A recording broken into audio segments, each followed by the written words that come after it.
Magandang umaga mga ka-happy hour. Narito ang mga balita para sa MBC TV Network News Update, 9 AM edition. Matibag, nanumpa na bilang bagong NBI Director. Nanumpa na si Attorney Melvin Matibag bilang bagong direktor ng National Bureau of Investigation, ayon sa anunsyo ng Malacanang nitong Huwebes, February 19.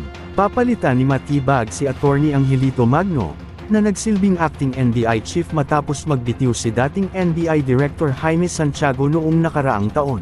Sa press briefing, sinabi ni Palace Press Officer Undersecretary Claire Castro, na wala siyang ibinigay na detalye kung bakit nagkaroon ng pagbabago sa pamunuan at kung kailan eksaktong manunungkulan si Matibag. Ayon kay Castro, nakita umano ng Pangulo na mapagkakatiwalaan si Matibag, at may kakayahang maglingkod sa pamahalaan. Si Matibag ay nagsilbing Cabinet Secretary ni dating Pangulong Rodrigo Duterte, at naging Secretary General ng Partido Demokratiko Pilipino Lakas ng Bayan. Nagbitiw siya sa partido noong October 2023, naging General Manager din siya ng Manila International Airport Authority, at Presidente at Chief Executive Officer ng National Transmission Corporation. Samantala, pinabulaanan naman ng palasyo ang kumakalat na balita, napapalitan si Ariel Nepomuceno bilang Commissioner ng Bureau of Customs. Ayon kay Castro, hindi totoo ang dokumentong umiikot online at ipasa sa ilalim ito sa investigasyon ng NBI, upang matukoy ang pinagmulan ng umano'y pekeng impormasyon, nanumpa si Nepomuceno bilang Customs Chief noong July 30, 2025. Sa ngayon, wala pa umanong update kung magtatalaga ang Pangulo ng bagong kalihim ng Department of Environment and Natural Resources matapos muling mabypass ng Commission on Appointments ang nominasyon ni Rafael Lotilla. Sa showbiz spotted, Vincent Magaligdam at Charmaine Macasadon, ipinagdiriwang ng kanilang third wedding anniversary.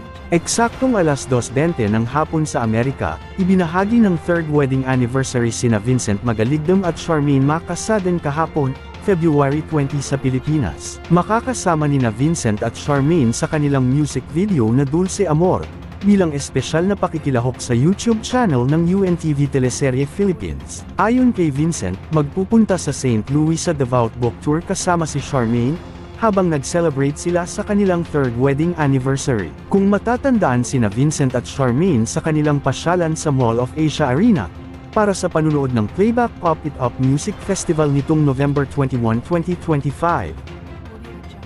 Sa iba pang balita, dagdag bawas sa presyo ng mga produktong petrolyo, asahan sa susunod na linggo. Asahan ang dagdag bawas sa presyo ng mga produktong petrolyo sa susunod na linggo.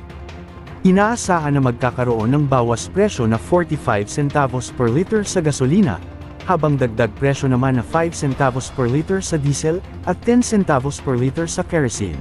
Sinabi ni Department of Energy Oil Industry Management Bureau Assistant Director Rodela Romero, noong February 16 hanggang 19, ang presyo ng langis ay bunsod ng geopolitical tensions, supply expectations, paggalaw ng inventory at market sentiment. Subalit ang inaasahang price adjustment sa susunod na linggo, ay dahil sa mas tumitinding geopolitical risk sa pagitan ng Estados Unidos at Iran, Russia at Ukraine. Sinabi ni Romero na ang lumikha ng walang katiyakan ang US-Iran nuclear negotiations, matapos na magbabala si US President Donald Trump ng military action kung walang mabubuo na kasunduan sa Iran, nakadagdag din dito ang pagkagambala ng potential supply matapos ang drone strike sa Russian Black Sea port. At yan ang mga balita para sa MBC TV Network News Update, 9 AM edition. Abangan ang mga susunod na balitaan mamaya, para sa 10 AM edition.